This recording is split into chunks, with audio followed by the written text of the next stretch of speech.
So to keep the birdhouse and the bird feed dry, I've put up a little umbrella, and the birds seem to like that fine. Also on the porch below the door here, which you can't see, I've got a plate of food, and I keep hearing this one bird, and I think it might be a chipping sparrow. Here it is.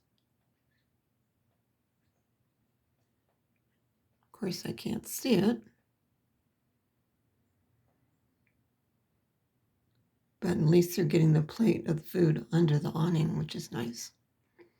Yay, so the birds don't mind the rain very much, that's for sure. But I don't want the little birdhouse and the seeds getting wet. Okay. Come on, show your little faces.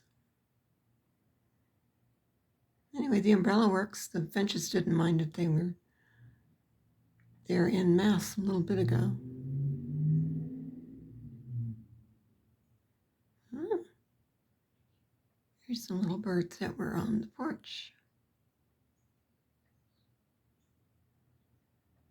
Okay. Later, Gator.